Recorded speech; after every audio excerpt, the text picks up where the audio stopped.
the Rise Up See Red podcast, all about the Arizona Cardinals and the NFL, featuring insider and outsider perspectives. Enjoy the best hour of Cardinals talk on the web. Now here are your hosts, Jess Root and Seth Cox. Hello, Arizona Cardinals fans, and welcome to the latest edition of the Rise Up See Red podcast. I'm your host, Jess Root from CardsWire.com, the USA Today NFL Wire site covering Arizona Cardinals, as we have been for the last 10 years on this show, episode 459, and we are officially wrapping up the end of Week 1 prep as the Arizona Cardinals will open the season on the road against the Washington Commanders. Something we haven't done in a really long time, and I think in this, back since I changed the name of the show because I changed networks. I was with SB Nation before when we had Revenge of the Birds Radio. Those of you might remember that way back in the day I was doing the podcast, but I haven't done a weekly opponent guest or interview in quite some time. And that's what we have for this first week of the season. And he's officially a friend of the show because he was on not too long ago for the season opponent previews. It's Bryan Manning from CommandersWire.com, the sister site on the NFL Wire, covering the Washington Commanders. Bryan, welcome back to the show. It hasn't been too terribly long, but now we know more about the teams that we cover. First of all, thanks for the invite, Jess. Glad to be back. And yes, sir, as we both have been preparing for our season opener, we had that chat here recently, and it's allowed both of us to know a little bit more about each other's teams, especially with your quarterback situation heading into Week 1. Absolutely. Let's kind of jump right into this. I guess the biggest thing, and I want to know, because it's not something we felt on this side of it, not having been in the NFC East for over 20 years, and Washington is not a team we face regularly now, but the change in ownership, officially announced as a sellout, the season opener, new ownership. What is how long had it been since the stadium sold out, one, and two, what is the feeling or the vibe surrounding the team now that there's new ownership? Has anything changed within the building itself? I know the fans are clearly much more excited about this new era, but does that permeate into the locker room at all? Yeah, I think the first when I look at Ron Rivera on the first day of training camp, when he looked relaxed, refreshed, smiling. I think the last few years had kind of gotten him down a little bit. And I don't know if it was the losing or the mediocre record or whatever, or dealing with all the questions that didn't relate to football. And I've been critical of Rivera's as a coach at times, but I feel for the man for what he's had to deal with. As I've often said that he may not be the coach that leads Washington to being a perennial playoff team, but he was the absolute perfect coach at the perfect time in 2020 and the last years, because he's a heck of a leader. But he's been excited, and if you talk, they've asked the players. I've seen many players just they're smiling when talking about it because they see the fans. They see 12,000 fans at training camp practice. They see bleachers at training camp practice. It's a big deal. I mean, it doesn't seem a big deal to the rest of the NFL teams, but it's a big deal because the past owner was cheap. I'm just going to call it that. But and so they see it. They're excited. They're excited for that first game because they know it's going to be a packed house. It's going to be all Washington fans for the most part, and they were tired of coming in for their team for a home game and seeing 50% blue jerseys or 50% green jerseys. So everybody's excited, and you mentioned the fans. I mean, the fans. It's been an almost 2-month party since July 20th. I mean, it's been crazy, and it's unless you've had an owner like Daniel Snyder, and I know there are not many of them because he's that bad and that horrible. But some people here would lump Michael Bidwill into that same category. I know the problems or the reputation is far different than the type of culture that was in the building there, because we're talking, harassment, inappropriate type thing. And here it's just, he's kind of an a-hole, apparently to people. He's harder than he should be, and he has, and the Bidwills have a reputation of being cheap. That's a different story. But yeah, what y'all went through with the kind of that cloud over the organization, does it feel like kind of like a new day? Yeah, it's like, I've said this more than once. It's like I felt like over the past couple of years, I became like a court reporter almost. Like Oh. every day. You never want to do that. Like back when the lockout, reporting on lockout stuff back in that was the absolute worst. Like, just let's talk about football. Exactly, and you have to be so careful about what you say, because when you're covering Snyder, he will get his lawyers after you. That's not a joke. Because we would get if we said something, not that we said anything wrong, but it would be a lawyer statement. Please add this to your story. Please add this to your story, because they wanted their side in the story. So, you had to mind your P's and Q's and source everything correctly. And it was always something. So once the sale agreement became final back in like May, we could finally see the finish line. So it's been great because it's all been on football, and that's what we all want.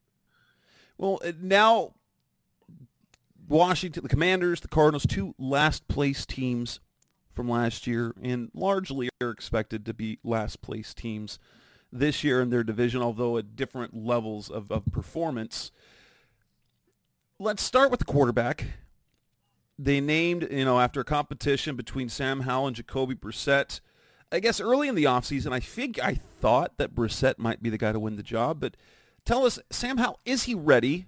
And the fact that he was named a captain, I think, does say something, but what is the optimism? What is kind of the hope that Sam Howell can be as a starter in year 2, and when he got one game of experience a year ago? I went back to Sam Howell's time at North Carolina. See, I'm a Virginia Tech guy, so I saw a lot of Sam Howell at North Carolina. So I was always a fan of Sam, and I bought into the hype when he was a sophomore that this is a top 10, top 15 pick, because he could make all the throws. He was so much better of an athlete than he got credit for. Then in his final season in 2021, I believe it was, he lost his top 3 receivers, top 2 running backs, all the NFL. There was more an onus on him to carry the offense. He had a bad offensive line. His numbers suffered.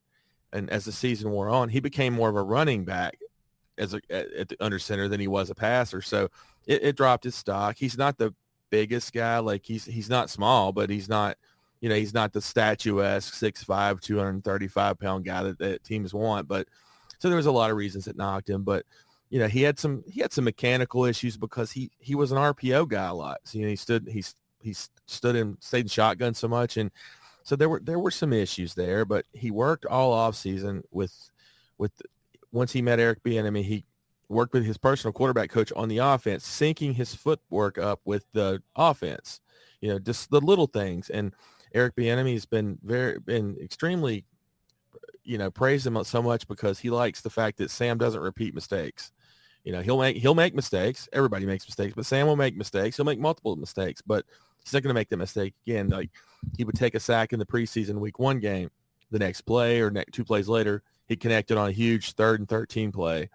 Then he in the Cleveland in the second game, he was a 4th and 3, and he just rolled out to his right, went through his progressions, made a great play on the move. Just a lot of things tell you he's ready. Will there be lumps, bumps, and all that? Sure, there will. He's going to make mistakes. He's going to have bad games, but if they stay committed to him, and ride this out, I believe he can be the future quarterback. Now, when you hear some fans are so desperate for a good quarterback in Washington that they're going to anoint him as a top 5 guy, and that's silly because he's not. But if you maintain some sense of realism and while maintaining the optimism you have for him, there's a good chance he can be really good. And they have a good supporting cast.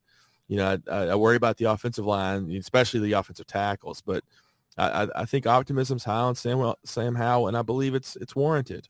So I've seen 2 very different things. I believe I think it was Doug Farrar over touchdown wire, but was one of the touchdown wire, right? And kind of predicted Howell will be kind of a breakout player of the year type guy. And then you see the ESPN projections from Mike Clay saying that Washington's going to have the worst offense in the NFL. Which is closer to the truth, do you think? I'm going to side with Doug. I know Doug's been high on Sam the whole time like we have.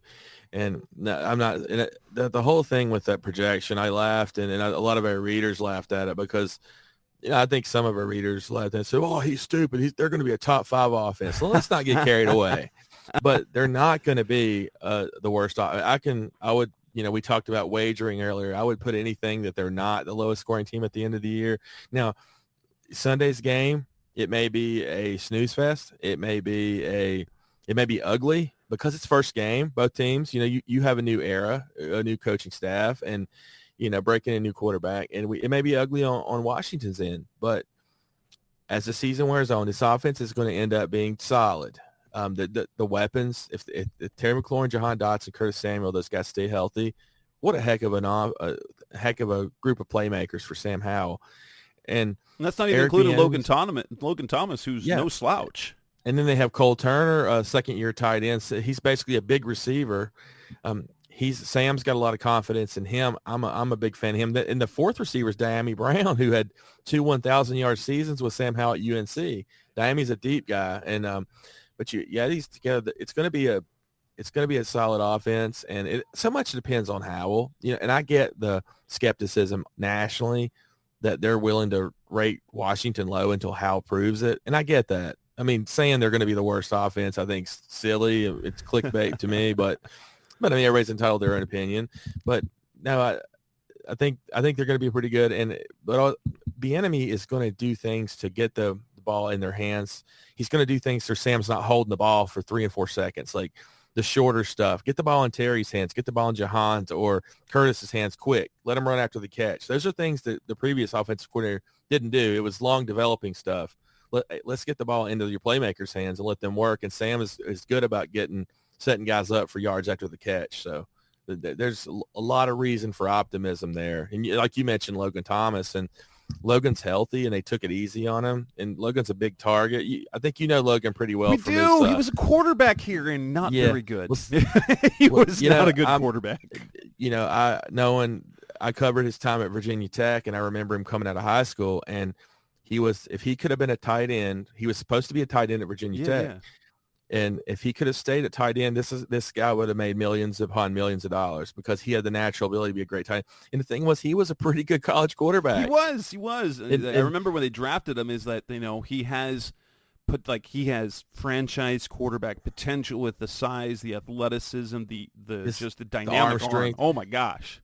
And he was just at the time. They missed the top guy they wanted. See, they had Tyrod Taylor as quarterback. They already had a really good quarterback. They missed the guy they wanted. So it's like, hey, Logan, we need you to play quarterback. So when Logan played quarterback, he never left. And it's really sad because, like I said, I believe he would have been a first-round pick at tight end. I think he would have been that good. And he took to the position late in the NFL. And, I mean, look, he's been, outside of injury, he's been a really good tight end. He has been. He's been pretty dang solid. Coming up next on the Rise Up C-Red podcast, Best of Cardinals Talk on the Web. Let's talk a little bit more about the Washington Commanders, offensive coordinator, matchups, and the like. That's coming up next on Rise Up C-Red. We're back on the Rise Up C-Red podcast, Best of Cardinals Talk on the Web, talking to Bryan Manning from CommandersWire.com. Eric Bieniemy, new offensive coordinator. How different is the offense that he brings with him than what was in Washington previously? Bieniemy's going to bring that West Coast style offense that you see what Andy Reid does a lot of, and the quick stuff and some of the movement. That's what he's going to do. Whereas the previous offense was a lot of play action, try to hit stuff deep.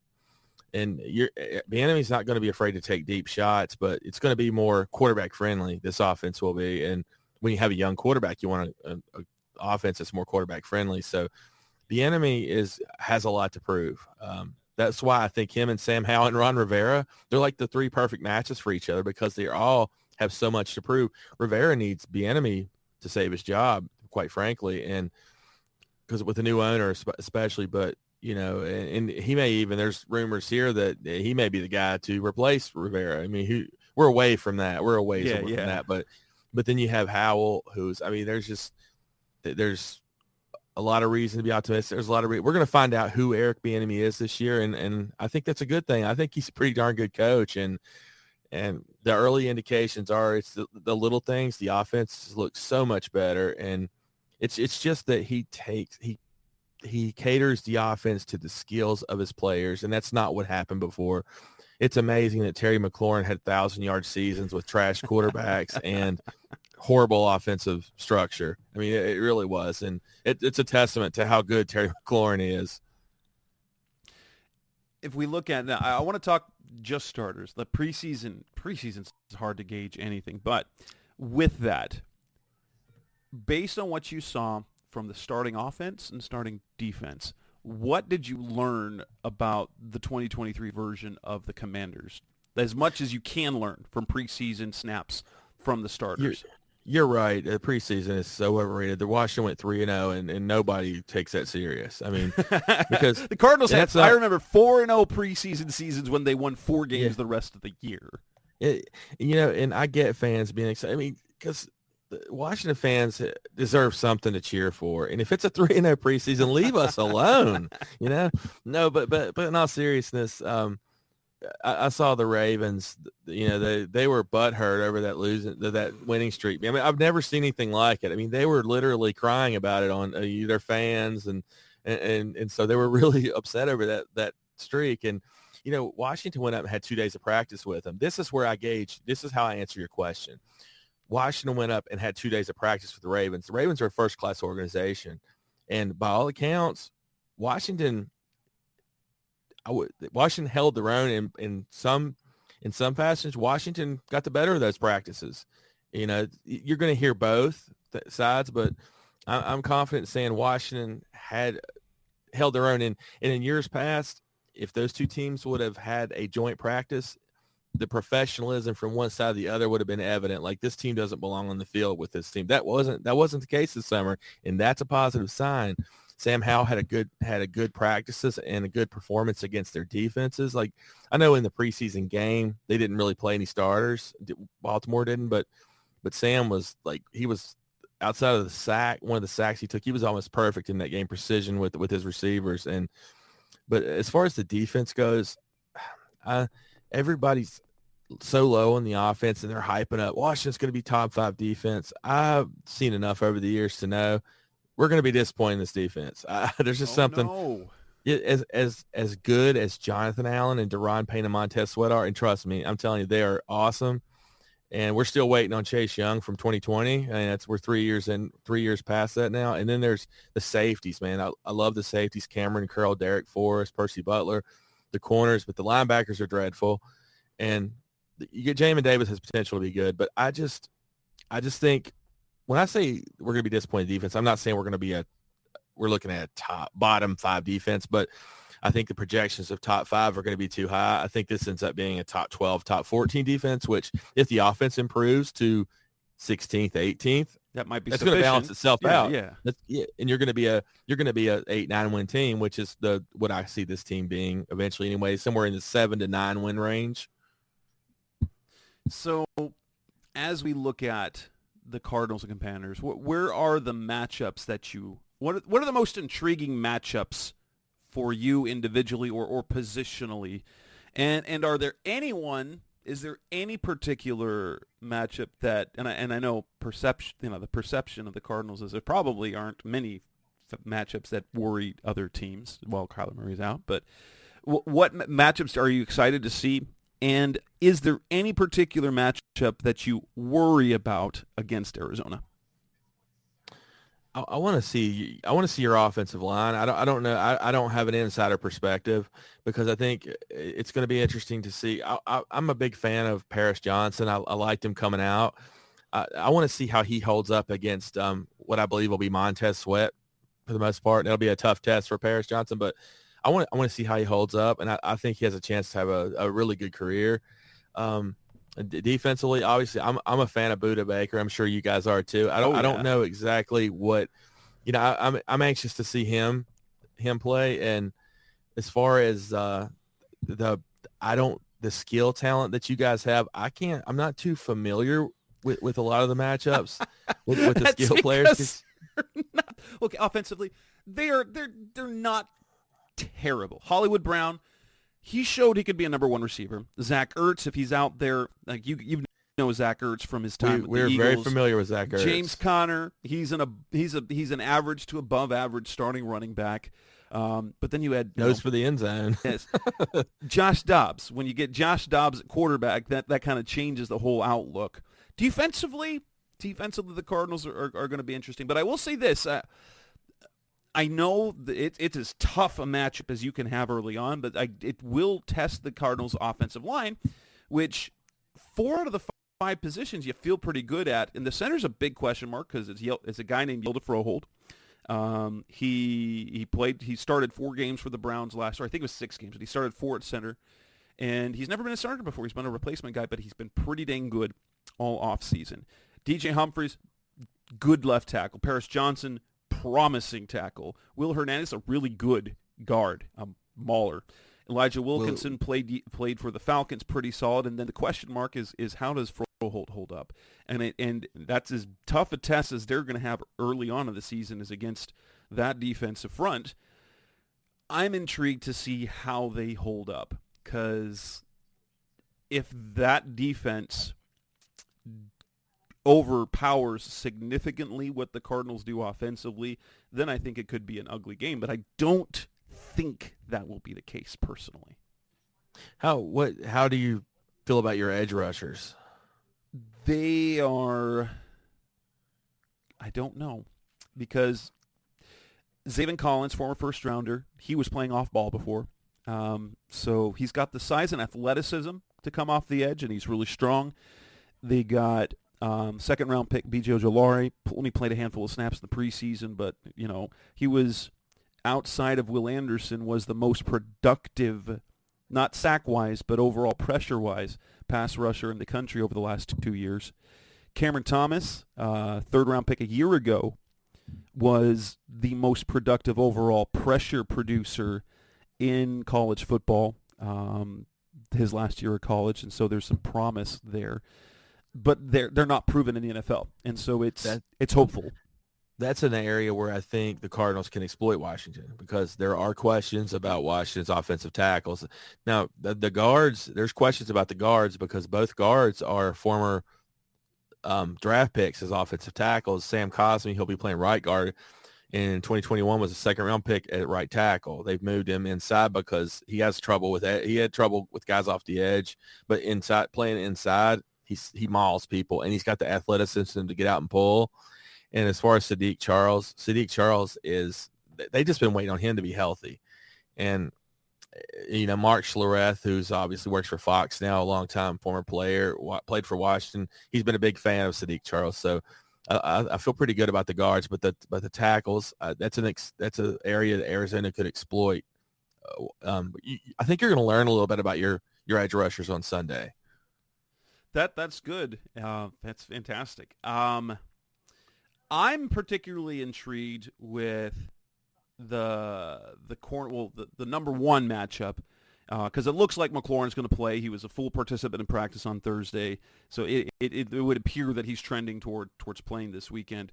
Marco Wilson, who is the Cardinals' number 1 corner, 2 years ago was a 4th-round pick out of Florida. Athleticism, he has first-round draft pick athletic traits. His freshman year at Florida was out of this world. If you remember the college football, remember the cornerback who threw the foot, took the guy's that was Marco Wilson. I was watching that game. Yeah. That was Marco Wilson. He's been he's had ups and downs, but he's now kind of the default number 1. I'm really intrigued to see how that matchup works out one-on-one and how the Cardinals decide to help if they feel they need to help him. That's a huge test for him. That's intriguing. And then just overall, that whole defensive front, there's no way that they're going to, I seriously doubt that Washington's going to respect the passing game the Cardinals have, which they will probably key in on James Conner, and I'm interested to see how the offensive line holds up, how the running game can hold up, to at least if they can get some push to create anything in the passing game, because that's going to be interesting. Let's let's move on for that. So coming up next on the Res of Red podcast, best hour of Cardinals Talk and Love. Let's talk predictions. What is what we expect? Best case, worst case scenario. That's coming up next on Rise Up Red. We're back on the Rise Up Red podcast, the best hour of Cardinals Talk on the web with Bryan Manning of CommandersWire.com. Let's look into this because I'll say this. Sam Howell, well, he reminds me of lots of other quarterbacks, but he does have slightly more athleticism. He did have the tape before that, but I see a slightly undersized quarterback that's probably going to hurt himself, the type of style of play that he has. That said, I think this game is going to be a sludge fest because I don't think the Cardinals' offense is not going to do much, and I have mild optimism for this defense. On paper, it doesn't look good. In fact, that same projection from ESPN's Mike Clay that had the Commanders as the lowest scoring offense in the NFL, averaging 18.2 a game, they had the Cardinals as the third worst scoring defense, given up 458 points on the season. It comes out to 27-point-something points a game, I believe. So this is like according to Mike Clay, this is like the perfect matchup. It's like, which is it? Is it a bad defense or is it a good offense? But I will say this: when the starters were in the game, when the defensive starters were in the game, there were only a handful of series in the first two preseason games. The starting defense didn't give up any points. They only allowed 17 yards to the Chiefs. That's not something you can generally sustain throughout a whole game. But I feel that if the offense doesn't make mistakes, I don't think they're going to score a lot of points. But if they don't give the ball away, that the defense will be able to keep it close. Yeah, I personally am expecting and if you saw my on Thursday's network listicle that we wrote for the best bets for each game, I'm hammering the under on this game. It's already the lowest projected total of all 16 NFL games this week at 38 points, and I'm saying I'm like 16-10, 17-13 is what I'm thinking. I would definitely agree with you on the under. I think we're going for the under is happening this week. Now, as far as my prediction, and I don't know, seeing the excitement around the team in FedEx Field with the new owners, John Riggins is coming back for this game. Magic Johnson's going to be there. The excitement that's going to be there, I think that's going to carry on to the field. I believe Washington, I think that they're going to score 24 points in this game. I don't know how many they're going to give up. I think it's going to be something like a 24-13 game. That's kind of my projection. And look, I'm wrong at this all the time. So this is just no, you don't have to feel bad about making that side of predictions. Like my co-host Seth Cox, who is also the SB Nation writer, he did his write-up with Hogs Haven's guy, and he said, 31-7. And it, I could see where it could go. That I could see the Cardinals getting hammered from start to finish, but I do believe I have this slight belief in the Cardinals defense, and perhaps it's just not enough belief in Washington's offense yet. That's a reasonable take, honestly, because over the years, if you've covered Washington, been a fan of Washington, whatever, you've never seen hopes this high, because there's the hopes this high are more than just football, more than just the on-field product in 2023. It's the entire. It's not like the fans are thinking this team's winning the division. They're just happy that they're happy they're free of Daniel Snyder, and then from there they're hoping to. Then sure the optimism of what's happening will kick in. Most fans view this season, they've already won, and so they go 6-11. They're going to be mad. It's going to be a sad time to go 6-11, 5-12 again, but. Everybody expects it. They'll be 8-9 because that's Ron Rivera is a modern day Jeff Fisher. He's Jeff. Yeah, I've called him that, and I'm glad you see that too, because it's like Jeff Fisher has been replaced as the 8-8 guy. I know there's no more 8-8. Well, in fairness, but when his teams like in the NFC South, that was good enough to win divisions, and his first year in Washington, he went 7-9 and won the division. Yeah. Yes. And so, like, what can you do about that? Like, your number one job is win the division. If you can win the division, it doesn't really matter because that means you're definitely in the postseason. And well, they got in the playoffs that year at 7-9. They were pretty good. They were playing such good ball that year, and they had, all due respect to Alex Smith, they didn't have good quarterback play, but Alex, there's just something about him.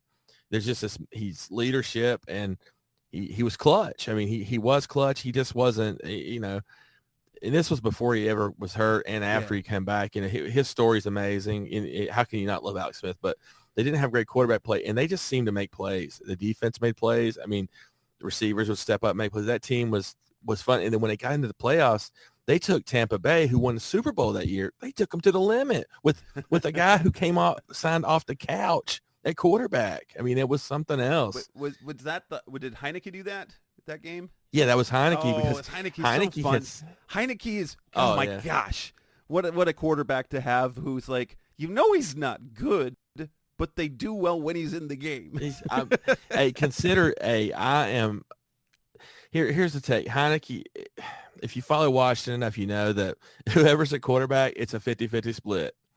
Fans hate him. It's been going back to, that goes back to the 70s with Sonny Jurgensen and Billy Kilmer, which was way before my time. But as far as, it really has been bad since Robert Griffin and Kirk Cousins, because there's still fans that think Robert Griffin's good. He wasn't. I mean, he was that rookie year. Oh, my gosh.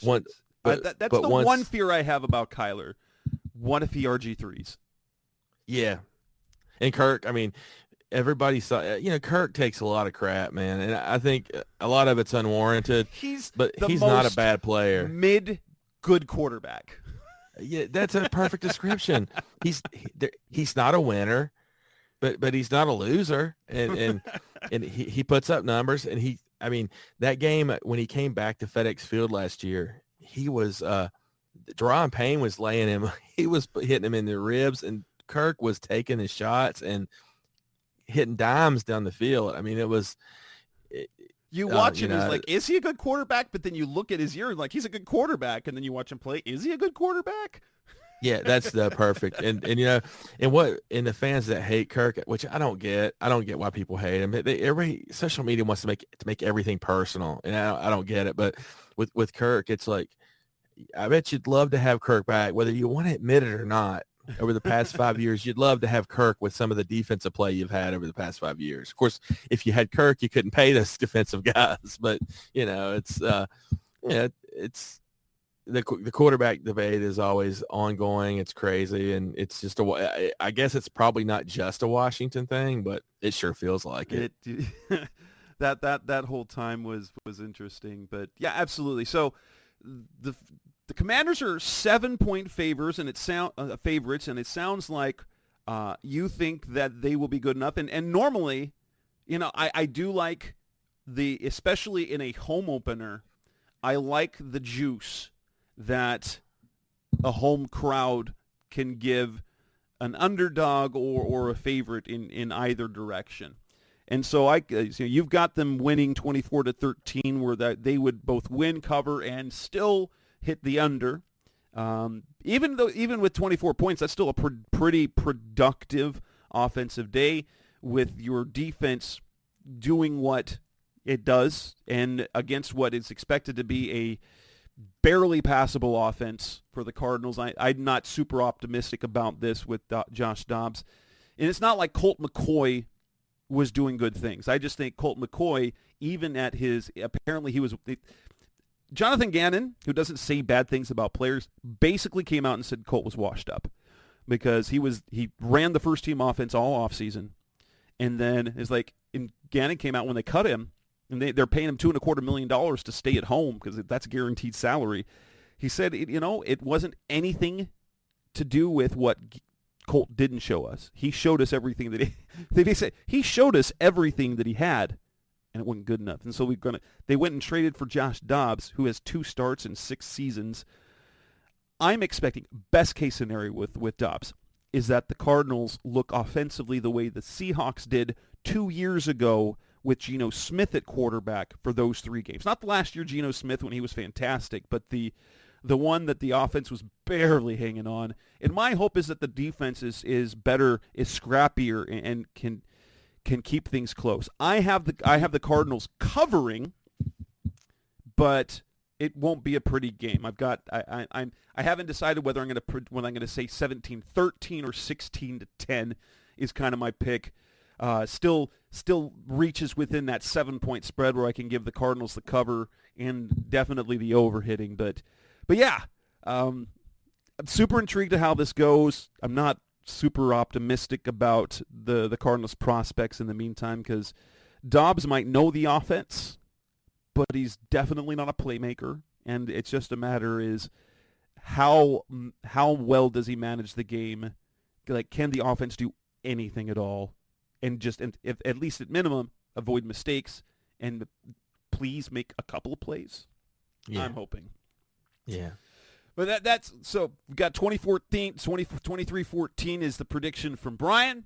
16-10 loss for the Cardinals. From my end, or 17-13, like one of those two. It's basically the same thing. But that wraps up this edition of the Rise Up C-Red podcast, the best of Cardinals talk on the web. You can catch Bryan Manning's work on Commanders Wire, one of our sister sites. You can also catch the write-up that we do with predictions and questions that we did about this game. And some of that stuff we talked about during the show, but you'll be able to see it in written form. Bryan, is there anywhere else that other than just Commanders Wire, if I want to sick my Cardinals fans on you on social media, where they can hit you at? They can find me on Twitter at Bryan BRYAND Manning MANNING. Awesome, and I guess that's technically it's X, formerly known as I don't know. I can't do that. Yeah. It's still Twitter to me, man. Bryan, I really appreciate. Thank you so much for the time. We'll see how this goes this weekend. This is the Rise Up C-Red podcast. That's Bryan Manning. I'm Jess Root. Thanks for listening as always. Thanks for listening to the latest edition of the Rise Up C-Red podcast.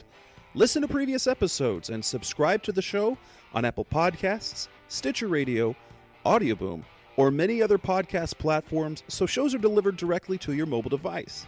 Please give the show a 5-star rating and always support the sponsors who support the show. We'll be back soon for the best hour of Cardinals talk on the web. Rise up, Red Sea, be Red Sea Red, and of course, Rise up, C-Red.